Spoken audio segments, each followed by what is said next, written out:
So we sort of press down with our fingers. We don't do any stretching like that, pushing or pulling, just push down with your fingers and walk them from the inside out, and it kind of pushes all the gases to the outside edge. Flip it over, same again.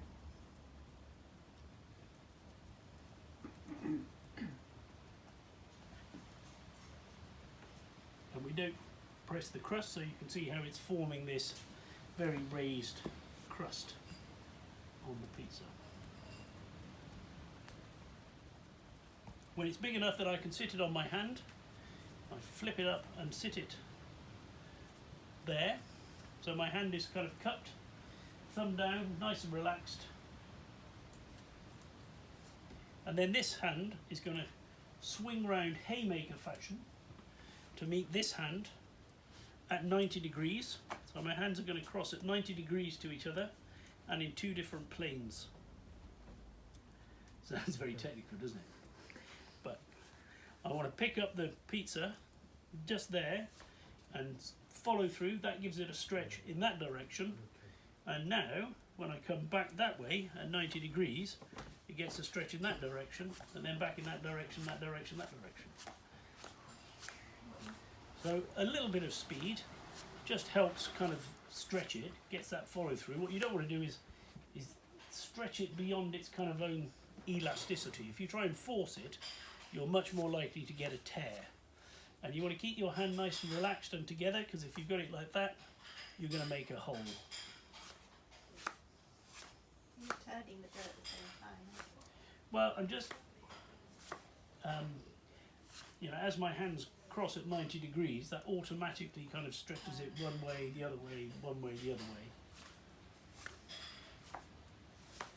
And then gravity starts to do a bit of work as well, and as it gets bigger, I just kind of lay it down my whole forearm. And if you've got a very relaxed dough, that will happen in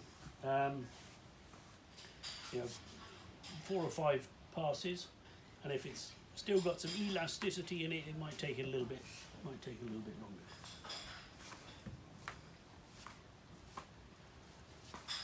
So you can see there we've got very thin centre, obviously raised crust, and if we did any more than that, the centre would become now too thin and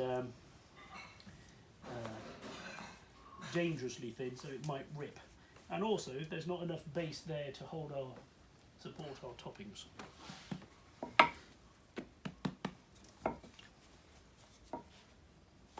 So this one, I just turn the dough through 90 degrees, or turn the rolling pin through 90 degrees.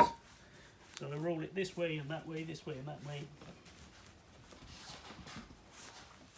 If you want a pizza with more toppings, this is your better option. So if you want a Neapolitan pizza, it's typically very sparsely topped.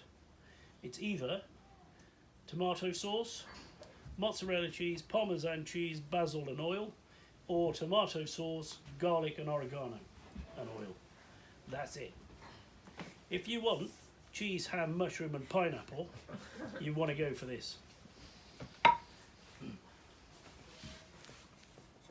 Because it's got, you know, a millimetre thick base, which will hold much more topping. So that's, then I just give it a little flip flop, and that kind of relaxes the dough and stops it from springing back too much. Okay, I need to check the ovens.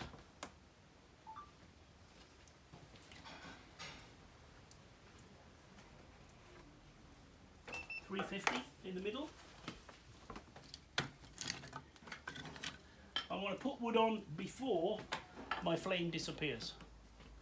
Not wait until the flame disappears, then put wood on, then wait whilst the wood decides whether it's going to burn or not. Then have to get my blower out and give it a puff. So I'm trying to stay ahead of the game.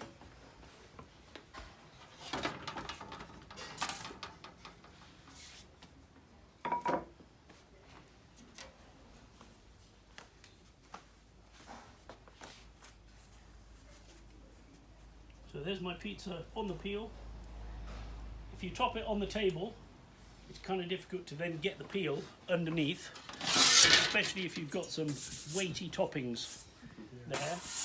You have to do it without any toppings, but you can just catch the edge and that kind of happens. Bit disastrous. So either make them on the top, or if you want lots of people to make their own, you know, if they make it on a board, you can then shuffle it from the board onto the peel. So, here's my sweet spot in the oven where I think the temperature is just right. I want to put the peel there with the front of the peel on the floor of the oven. Give it a little shuffle, and then the peel comes out completely under control. So there's no chance involved with this. If I sort of put it by the door and fire it in, I might be lucky, but more likely it'll stop short or go too far or land perfectly whilst the toppings carry on or something. How would you stop the flour from sticking to the bottom and then burning? So you just don't want too much. So you just tap a bit off to get rid of it. Otherwise, you've got lots of flour on the floor and you're forever brushing the floor. So our pizzas stick to the paddle. Is that because there's too much moisture in the dough? So if your peel is hot, it'll stick. So if you're using the same peel for everything, it'll stick. So you want one peel to put the pizza in the oven and one peel to turn it and take it out. If the dough is too sticky, obviously, so a fair amount of flour during the shaping will take away any external moisture. Also, if it sits there for too long, it just starts to exude moisture. Or if you're not scrupulous in your peel hygiene and you've got cheese or sauce or oil on there, that'll stick the pizza to the peel. So before you start topping, you make sure it's moving. After you've topped it, before you get to the oven, you make sure it's moving. And if it's not, you get a floury dough scraper and just run it round to see if you can find that little bit of oil or whatever it is that's sticking there.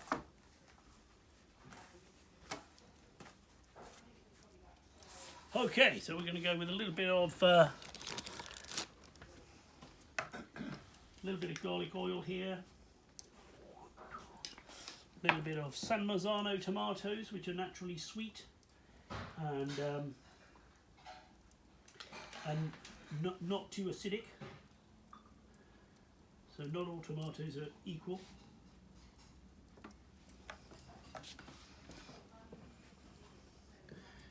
Parmesan cheese, and it doesn't want to be too watery. So if you get one in the bag, you know, drain it a bit to dry the outside off. Otherwise, it makes your pizza. Mozzarella or parmesan? Sorry, mozzarella. Thank you. Otherwise, it makes your pizza all soggy. And then some parmesan or Gran Padano or pecorino, because mozzarella is sweet and creamy, but it doesn't have much bite. So you want something with a little bit of bite there. A little bit of salt, not necessary if you're making an anchovy olive pizza. So is that buffalo mozzarella or the cooking mozzarella? This is just cow's mozzarella. Okay. Buffalo. So make sure that's moving, and then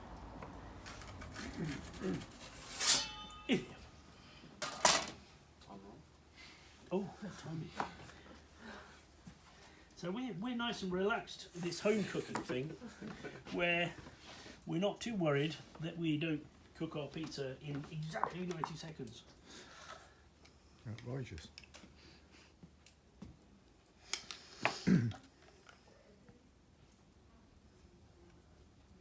So the Neapolitan pizza, I try not to get any topping on the edge because we want that to puff up. This one I can go a bit closer to the edge. We might call this kind of Roman style pizza.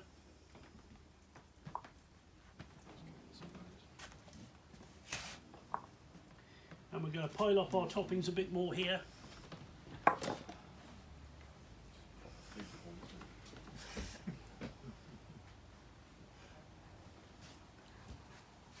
Do do do do do do do do do. I Have you already fried those mushrooms off? No, Just raw.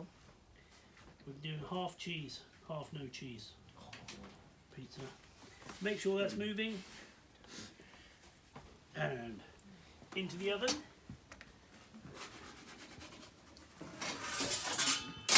Now my other pizza definitely needs a turn. So it's nice and puffed up, but I can see smoke on the side nearest the fire. So I lift one edge, turn it, lift one edge, turn it. And I was a little bit late to that because I've got a bit too much char on the side. But I'm just trying to take the weight off one side of the pizza, pull it towards me and turn it round and pop it back into position like that. What you don't want to do is stick the peel in the middle and waggle it around because you'll rip the bottom. And you don't want to do it too quickly because initially the bottom goes very soft. So if you try and move it too quickly, you'll rip the bottom or distort the pizza out of shape. Now I can bring this out and have a look. Wow. And I just sort of tap the edges and see if I like it and say that's done.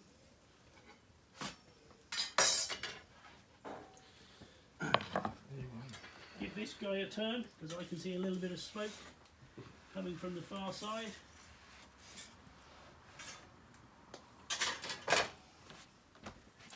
Bit of basil.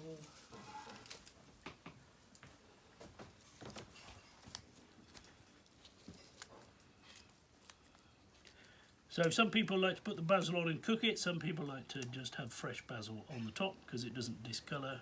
Kind of goes rather black and unattractive looking, I always think.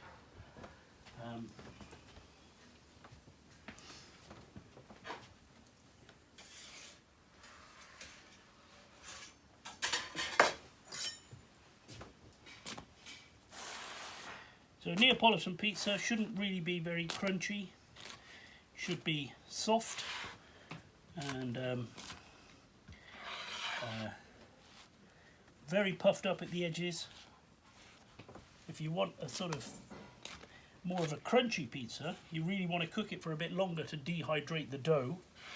So then, you know, a thicker base, cooked for a little bit longer, will be your better option.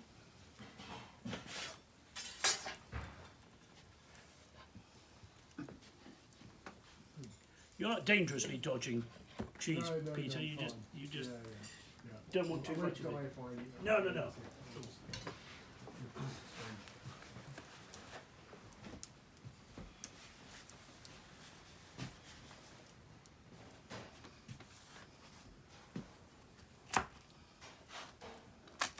So this one has a bit more crispness to it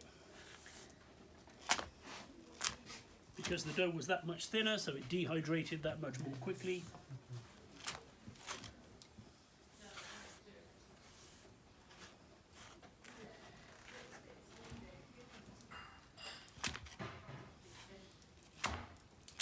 You don't use one of those little rollers to cut it? God no. I just wondered why.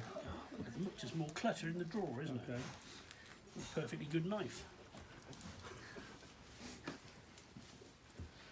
Okay, have a taste of that one, have a taste of that one. That's the non-cheesy side there, so let Peter grab a piece of that one first and everybody else tuck in